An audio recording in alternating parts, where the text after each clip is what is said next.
Wabakimi Provincial Park, north of Thunder Bay, is Ontario's second largest park with nearly 9,000 square kilometers of protected boreal forest and wildlife habitat. I think my favorite thing about Wabakimi is its remoteness. You feel like you're right there with nature, and if that's what you're looking for, I'd really make sure to add Wabakimi to your list. There are hundreds of ways to plan a trip through Wabakimi. This is what my 7-day, 73-kilometer journey looked like.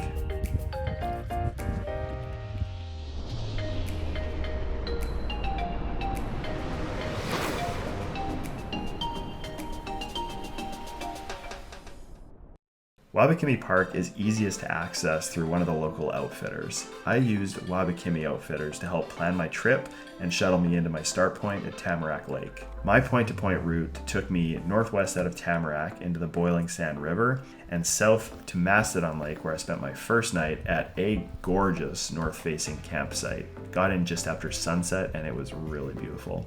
Day 2 brought torrential rainfall for nearly the whole day. I decided to try to make my next planned campsite anyway and brave the rain and wind. I made it through a few portages before taking me through Gneiss Lake and Bath Lake before I got stuck with really heavy headwind at the very open Collins Lake for about 4 hours. Eventually the wind came down enough that I could make it across the lake, and I eventually rolled into an absolutely stunning campsite at twilight that was well worth the push through the rain.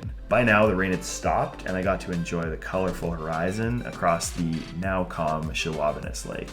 The next morning, now on day 3, I continued south out of Shawanabis Lake into what felt like a labyrinth of reeds that made for a really relaxing and pretty fun morning paddle. I had a little trouble finding the portage here, ending up a little too close to the rapids, and I ended up doing some very unnecessary bushwhacking. I eventually made it back onto the portage trail though.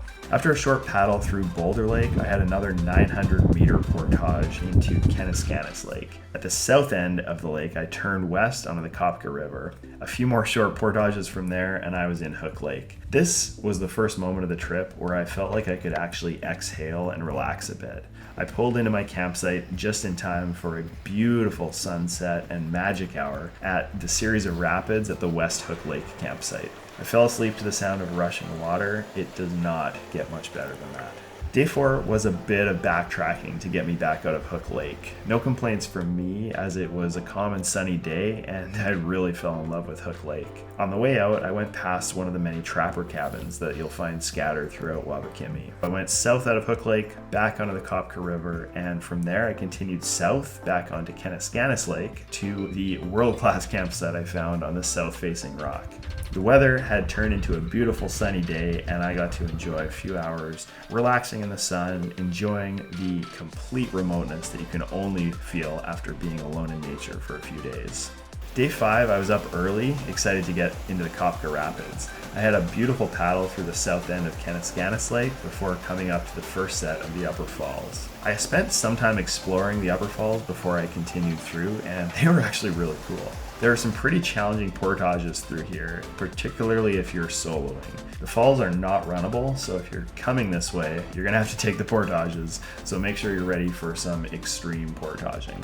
When I got to the lower falls, the landscape started to change into what I consider to be the best of the Canadian Shield. There was lots of high cliffs, small rock islands and outcroppings, and untouched evergreen forests containing spruce, pine, and cedar, really as far as you could see in all directions. The campsite I stayed at on my 5th night might have been my favorite just for the view alone. I got there early enough in the day that I could spend some time relaxing on the rocks and exploring the shoreline, enjoying some of the best views that I've ever seen in Ontario. The next morning, day 6, I woke up and had a quick waterfall shower in a waterfall and a stream nearby, and then I continued through the last of the falls. And I think it's safe to say that the best was saved for last. I found an almost 20-foot high, 50-foot wide waterfall, and man, the water was cascading down the rocks. I could have sat and watched these falls for hours. For my last night, I continued out into Wigwassin Lake. There's a really cool campsite I found on an island in the middle of the lake. It was a little windy out, and the island actually provided some nice shelter and a little bit of sun as well. It made it for a really nice place to relax and make a meal.